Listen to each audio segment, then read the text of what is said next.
ನಿಮ್ಮೆಲ್ಲರಿಗೂ ಕೂಡ ಒಂದು ಸಿಹಿ ಸುದ್ದಿಗೋಸ್ಕರ ಬಂದಿದ್ದೀನಿ. ಈಗಾಗಲೇ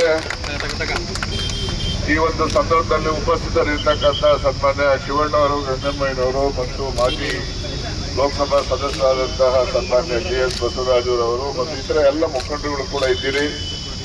ಏನು ಮೈದಾನದ ಅಮಾನಿಕೆರೆ ರೈತರು ಪರವಾಗಿ ಈ ದಿವಸ ಅವರ ಒಂದು ನ್ಯಾಯಯುತವಾದಂತಹ ಬೇಡಿಕೆಯನ್ನ ಈಡೇರಿಸತಕ್ಕಂಥ ಒಂದು ಸಂದರ್ಭ. ಈಗಾಗಲೇ ನಮ್ಮ ರಾಜ್ಯದ ಗೃಹ ಸಚಿವರು, ನಮ್ಮ ಜಿಲ್ಲೆಯ ಉಸ್ತುವಾರಿ ಆಗಿರ್ತಕ್ಕಂಥ ಸನ್ಮಾನ್ಯ ಡಾಕ್ಟರ್ G. ಪರಮೇಶ್ವರ್ ಅವರು ಅವರ ಒಂದು ನಿರ್ದೇಶನದಂತೆ ಈಗಾಗಲೇ ನೀರನ್ನ ಬಿಡ್ತಕ್ಕಂಥದ್ದಕ್ಕೆ ತೀರ್ಮಾನ ಮಾಡಿ ಸಂಬಂಧಪಟ್ಟ ಅಧಿಕಾರಿಗಳು ಅದರ ಜೊತೆಯಲ್ಲಿ ನಿಮ್ಮೆಲ್ಲರ ಪ್ರತಿನಿಧಿಗಳಾಗಿ ಸನ್ಮಾನ್ಯ DR ಚಂದ್ರಶೇಖರ್, KT ಚಂದ್ರಶೇಖರ್, ಇನ್ನೊಬ್ಬರು ಮೂರ್ತಿ, ಅವರಿಬ್ಬರ ಸಮ್ಮುಖದಲ್ಲಿ ಈಗಾಗಲೇ ನೀರನ್ನ ಬಿಡ್ತಕ್ಕಂಥದ್ದಕ್ಕೆ ಹೋಗಿದ್ದಾರೆ. ಈಗಾಗಲೇ ಕೂಡ ತೆಗೆದಿದ್ದಾರೆ.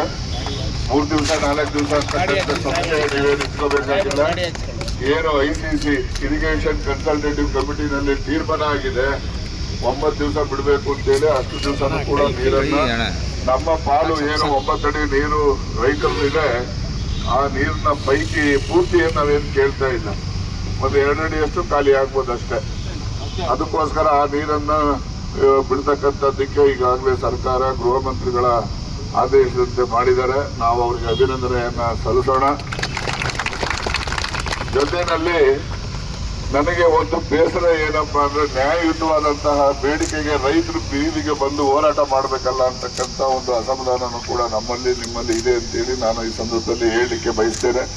ಮತ್ತೆ ಸಹಕರಿಸಿದಂತ ಎಲ್ಲ ಮುಖಂಡಗಳಿಗೆ, ರೈತರಿಗೆ, ಅಧಿಕಾರಿ ವರ್ಗದವರಿಗೆ, ವಿಶೇಷವಾಗಿ ಗೃಹ ಸಚಿವರಿಗೆ, ಮತ್ತೆ ಈವನ್ ಯಾರು ನಮ್ಮ ಸುರೇಶ್ ಗೌಡ ಅವರು ಶಾಸಕರು, ಅವ್ರಿಗೂ ಕೂಡ ಅಭಿನಂದನೆಯನ್ನು ನಾವು ನೀವು ಎಲ್ಲರೂ ಕೂಡ ಸಲ್ಲಿಸೋಣ ಅಂತಕ್ಕಂಥದ್ದನ್ನ ಈ ಸಂದರ್ಭದಲ್ಲಿ ಹೇಳಲಿಕ್ಕೆ ಬಯಸಿ, ಮತ್ತೊಮ್ಮೆ ಇಲ್ಲಿ ಬಂದಿರ್ತಕ್ಕಂಥ ರೈತರು ಬಿಸಿಲಲ್ಲಿ ಕೂಡ ನಿಂತಿದ್ದೀರಿ.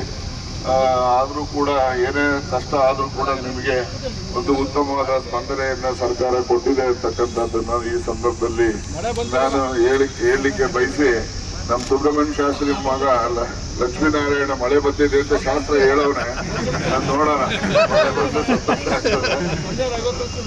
ಹೌದಪ್ಪ, ನಿಮ್ಮ ಅಪ್ಪನೇ ಬಹಳ ಬುದ್ಧಿವಂತ. 62ನೇ ಇಸ್ವಿನಲ್ಲೇ ಬೇಸಾಯ ಮಾಡೋದು ಬಿಟ್ಬಿಟ್ರು ಸರ್ ಇವರು. ಯಾವುದು ಏನ್ ಹೇಳಿದ್ರು ನನಗೆ ಅಂದ್ರೆ, ಮುಂದೆ ಕಾನೂನು ಬಂದೈತೆ, ರೈತರಿಗೆಲ್ಲ ಜಮೀನು ಹೊಂಟೋಗ್ತದೆ, ಅದಕ್ಕೆ ನಾನು ಬೇಡ ಹಂಗೆ ಬಿಟ್ಬಿಡ್ತೀನಿ ಅಂತ ಅಪ್ಪ ಬಿಟ್ಟಿದ್ರು ಅಂತ ಆಯ್ತಮ್ಮ ಅಂತ ಶಾಸ್ತ್ರಿಗಳು ಇವರು. ಆಯ್ತು, ಬಹಳ ಸಂತೋಷ. ಎಲ್ಲ ರೈತರಿಗೂ ಕೂಡ ನೆಮ್ಮದಿಯಿಂದ ನಿಮ್ಮ ತೋಟಗಳು ಉಳಿಲಿಕ್ಕೆ ಅನುಕೂಲ ಆಗ್ತದೆ ಅಂತಕ್ಕಂಥದ್ದನ್ನ ನಿಮ್ಮ ಹೋರಾಟಕ್ಕೆ ದೊರಕಿರ್ತಕ್ಕಂಥ ಒಂದು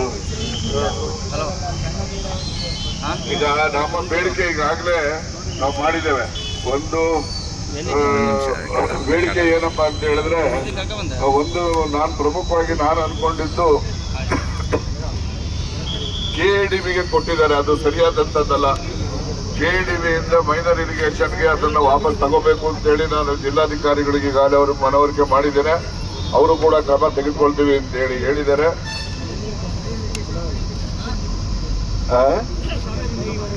ಅಲ್ಲೆಲ್ಲ ಕಾವೇರಿ ನಿಗಮಕ್ಕೂ ನೋಡಂತ ಹೇಳಿದ್ರು. ಮೊದಲು KIDB ಬಿಡ್ಸೋಣ, ಆಮೇಲಿಂದ MI ಕಾವೇರಿ ನಿಗಮಕ್ಕೂ ಯಾವುದೋ ಒಟ್ಟಲ್ಲಿ ನೀರಾವರಿ ಇಲಾಖೆಗೆ ಬಂದ್ರೆ ಅನುಕೂಲ ಆಗ್ತದೆ. ಅದು ಮಳೆ ಬಿದ್ದು 2 ವರ್ಷದ ನೀರು ಹೋಗ್ತಾನೆ ಇದೆ, ಯಾರು ರಿಪೇರಿನೇ ಮಾಡಿಲ್ಲ. ಅದು ಅದೇ MIನಲ್ಲೂ ಅಲ್ಲೇನಾದ್ರು ಇದ್ದಿದ್ರೆ ಅವ್ರು ಇಷ್ಟೊತ್ತಿಗೆ ರಿಪೇರಿ ಮಾಡಿ ನೀರು ಪೋಲಾಗೋದನ್ನ ತಪ್ಪಿಸ್ತಾ ಇದ್ರು. ಈಗ ಈ ದನ ಕರುಗಳಿಗೆ ಕುಡಿಲಿಕ್ಕೆ ನೀರು ಬರೀ ತೋಟ ಒಂದೇ ಅಲ್ಲ, ಅಲ್ಲಿಂದ ಒಂದು ಸುಮಾರು 25 ಹಳ್ಳಿಗೆ ದನಗಳಿಗೆ ಕುಡಿಲಿಕ್ಕೂ ಕೂಡ ನೀರು ಇರ್ತಿರ್ಲಿಲ್ಲ. ಅದರಿಂದ ಆ ನೀರನ್ನ ಕುಡಿಲಿಕ್ಕೆ ಅನುಕೂಲ ಆಗಿದೆ. ಮತ್ತೆ ಬಲದಂಡೆ ಎಡದಂಡೆ ಕಾಲು ದುರಸ್ತಿ ಮಾಡ್ತಕ್ಕಂಥದ್ದು, ಈಗಾಗಲೇ ನಾನು ಹೇಳಿದಂಗೆ ಮಳೆ ರಿಪೇರಿ ಮಾಡ್ತಕ್ಕಂಥದ್ದು, ಆಮೇಲಿಂದ ಕೆರೆ ಹಿಂಭಾಗದಲ್ಲಿ ಮರಗಳು ಅವೆಲ್ಲ ಏನು ಹಿಂಭಾಗದಲ್ಲಿ ಬೆಳೆದಿದ್ದಾವೆ ಗಲೀಜು, ಆ ಒಂದು ಜಂಗಲ್ ಎಲ್ಲ ತೆಗೆದ್ಬೇಕು ಅಂತಕ್ಕಂಥದ್ದು. ಮೈದಾನದ ಕೆರೆ ರಸ್ತೆ ಯಾರೋ ಒತ್ತುವರಿ ಮಾಡ್ಕೊಂಡ್ಬಿಟ್ಟವ್ರೆ. ಅದನ್ನು ಕೂಡ ಖುಲ್ಲಾ ಮಾಡಿಸಿ ಮೈದಾನದ ಕೆರೆ ಏರಿ ಮೇಲೆ ಹೋಗೋದಕ್ಕೆ ಮೊದಲೆಲ್ಲ ತೆಪ್ಪೋತ್ಸವ ಮಾಡ್ತಾ ಇದ್ರು, ಸಾವಿರಾರು ಜನ ಸೇರೋರು. ಆವಾಗೆಲ್ಲ ರಸ್ತೆಗಳೆಲ್ಲ ಚೆನ್ನಾಗಿತ್ತು. ಈಗೆಲ್ಲ ಅದೆಲ್ಲ ಮುಚ್ಕೊಂಡು ಹೋಗ್ತಾ ಇದ್ದಾವೆ. ಮುಂದಿನ ದಿನಮಾನಗಳಲ್ಲಿ ಏನು ಅಚ್ಚುಕಟ್ಟಾರ ಇದ್ದೀರಿ, ನಿಮ್ಮನ್ನೆಲ್ಲ ಇನ್ನೊಂದು ಸಭೆ ಮಾಡೋಣ, ಒಂದು ಸಮಾವೇಶ ನಾವು ಕ್ಯಾನ್ಸರದಲ್ಲೋ ಮೈದಾನದಲ್ಲೋ ಎಲ್ಲರೂ ಮಾಡೋಣ. ಅಲ್ಲಿ ಏನೇನು ಸಮಸ್ಯೆಗಳಿದ್ದಾವೆ ಆ ಸಮಸ್ಯೆಗಳಿಗೆ ಎಲ್ಲರೂ ಕೂಡ ಪರಿಹಾರ ಕಂಡುಕೊಳ್ತಕ್ಕಂಥದ್ದಕ್ಕೆ ಸಂಬಂಧಪಟ್ಟಂಥವ್ರನ್ನ ಅವರಿಗೆ ನಾವು ಅಲ್ಲಿ ಆಹ್ವಾನಿಸಿ ಅವ್ರ ಗಮನಕ್ಕೆ ತರೋಣ ಅಂತಕ್ಕಂಥದ್ದು. ಮತ್ತು ವಿಶೇಷವಾಗಿ ಸಂಘದ ಎಲ್ಲ ಪದಾಧಿಕಾರಿಗಳಿಗೆ ಮತ್ತು ಕಂಗನಮಯ್ಯನವ್ರಿಗೆ, ಶಿವಣ್ಣವ್ರಿಗೆ, ನಮ್ಮ ಲೋಕಸಭಾ ಸದಸ್ಯರಾಗಿದ್ದಂತಹ GS ಬಸವರಾಜ್ ಸಾಹೇಬ್ರಿಗೆ ಎಲ್ಲರಿಗೂ ಕೂಡ ಅಭಿನಂದನೆ, ನಿಮ್ಮೆಲ್ಲರಿಗೂ ಕೂಡ ಅಭಿನಂದನೆಯನ್ನು ಸಲ್ಲಿಸಿ ಇಲ್ಲಿಗೆ ಈ ಒಂದು ಧರಣಿಯನ್ನು ನಾವು ಮುಕ್ತಾಯ ಮಾಡೋಣ ಅಂತಕ್ಕಂಥದ್ದನ್ನ ಸಂತೋಷದ ಸಂಗತಿಯನ್ನು